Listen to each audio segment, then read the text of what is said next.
Welcome back to Books and Bytes, your shortcut to big ideas. Stay and listen and level up one book at a time. Today, we're diving deep into Think and Grow Rich. This book by Napoleon Hill, it's been a bestseller for decades.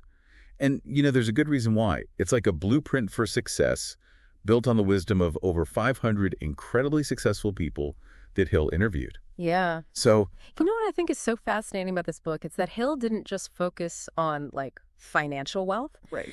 He interviewed people, from all walks of life, inventors, industrialists, to understand what those underlying principles were that drive achievement in any field, really.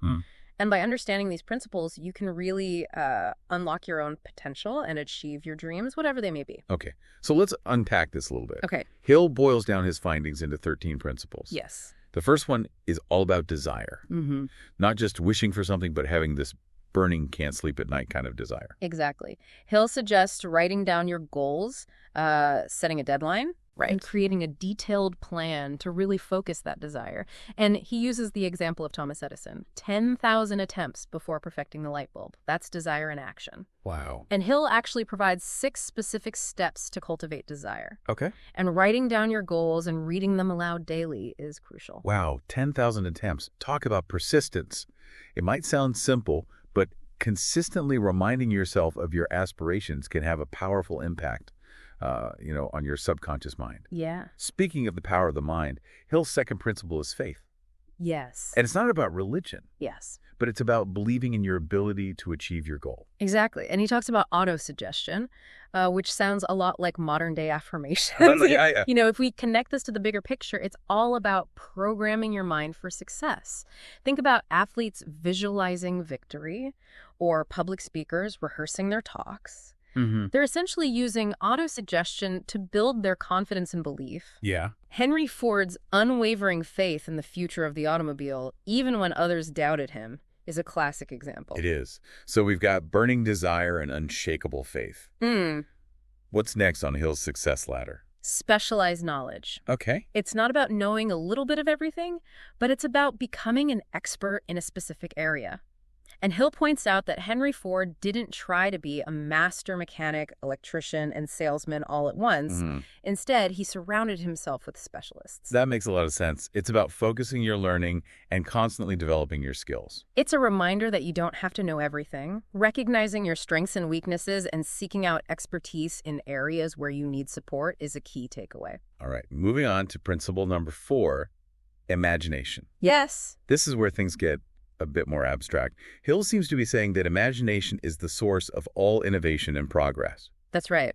Hill actually breaks imagination down into 2 types. Okay. Synthetic, which is about reorganizing existing ideas. Yeah. And creative, which is more about those aha moments of inspiration. Yeah. He encourages readers to cultivate their imagination through brainstorming, journaling, and simply being open to new experiences. I love that. It's a reminder that we all have the capacity for creative thinking.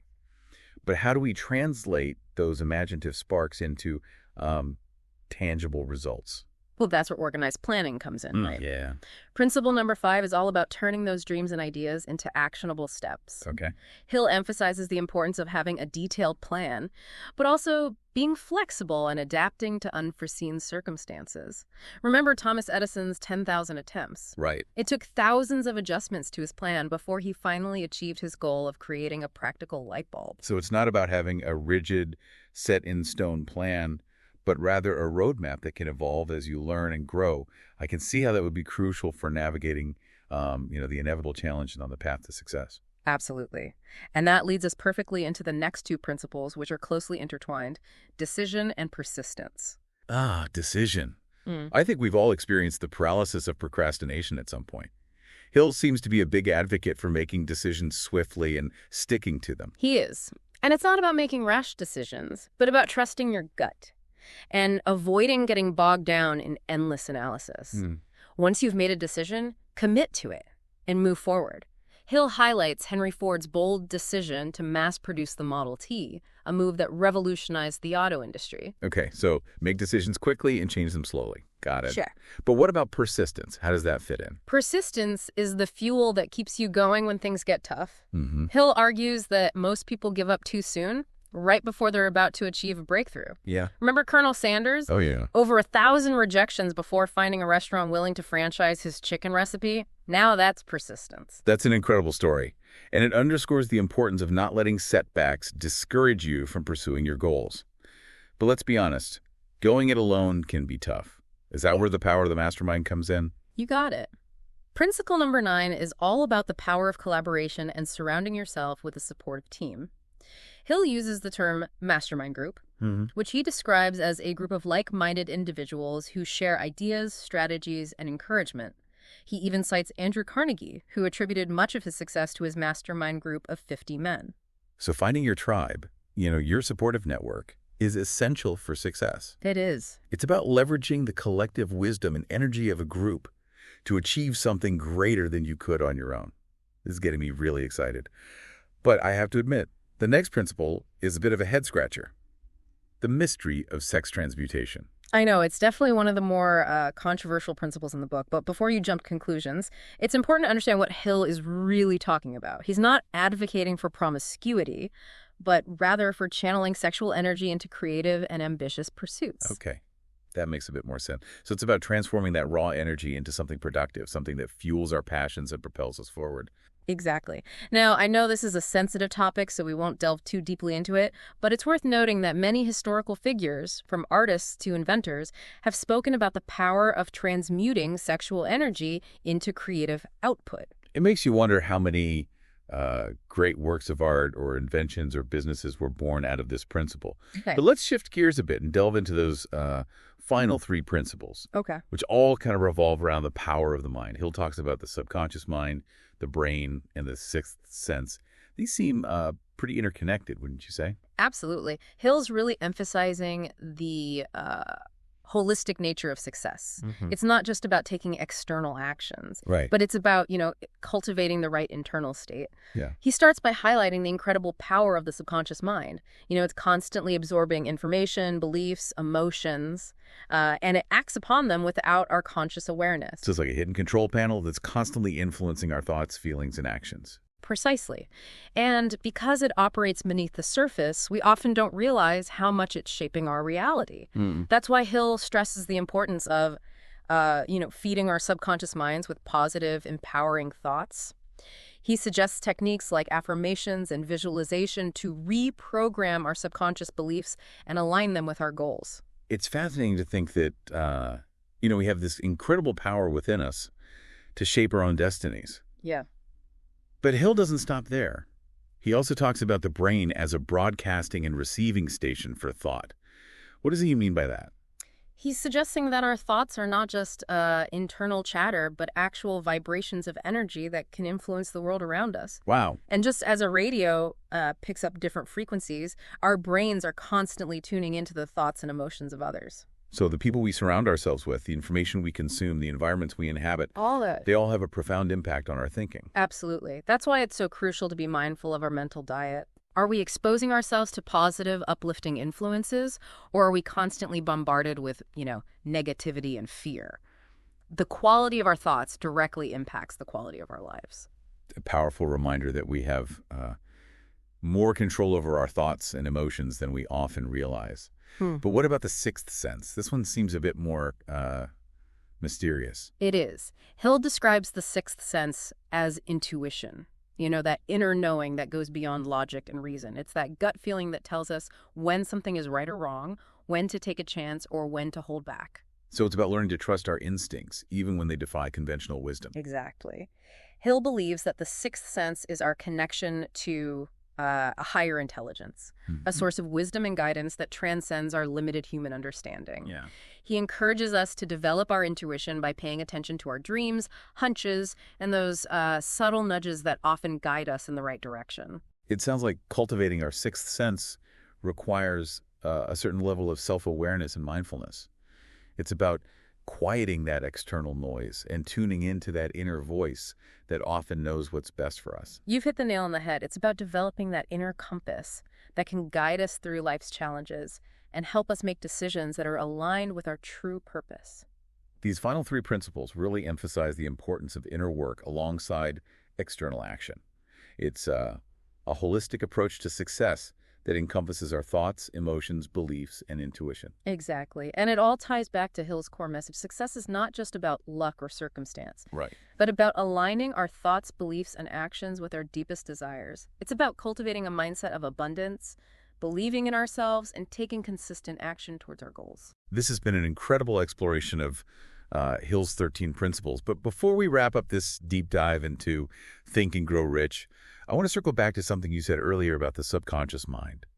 You mentioned techniques like affirmations and visualization. Could you elaborate on those a bit more? I think our listeners would benefit from, some practical tips on how to apply these principles in their own lives.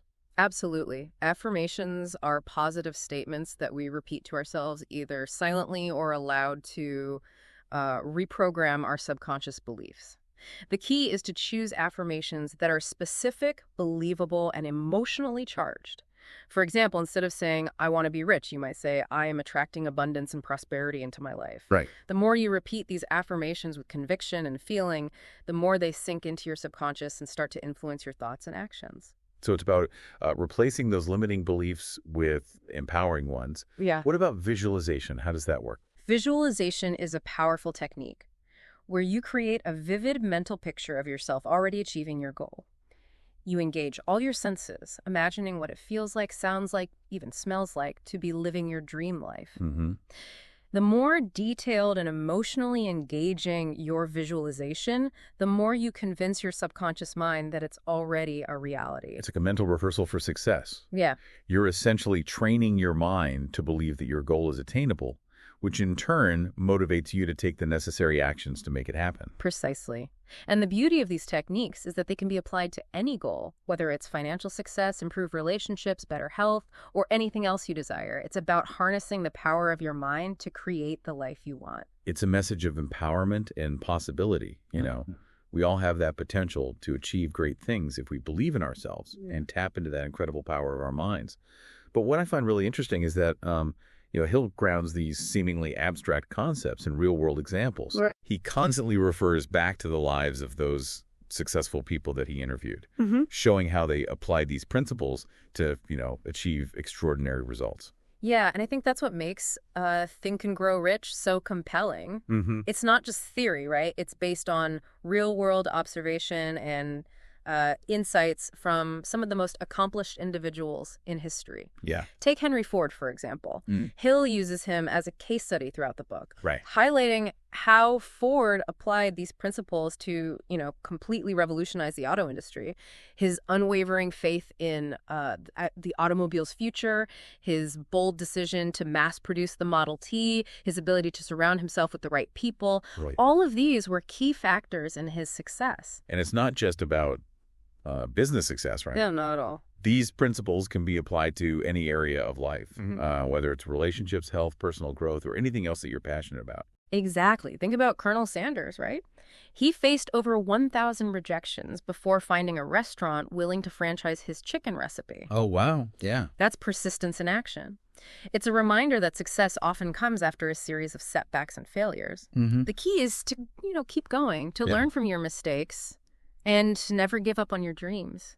I think what makes Hill's message so enduring is that it speaks to this fundamental human desire, the desire to create a better life for ourselves and to achieve our full potential. And he provides a roadmap for doing just that, a roadmap that's as relevant today as it was when he first wrote the book. Absolutely. Think and Grow Rich is a guide to understanding yourself, your potential, and the power of your mind to create the life you want.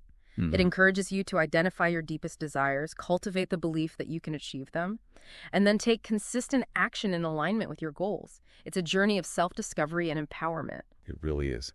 Well, this has been an incredible deep dive into Napoleon Hill's Think and Grow Rich. We've covered a lot of ground today, exploring those 13 principles for success and unpacking their deeper meaning. But remember, this is just a taste of the wisdom contained in this book. Right. So if you're ready to unlock your potential and achieve your dreams, I highly recommend getting your copy of Think and Grow Rich from the link below and subscribing for more insightful summaries.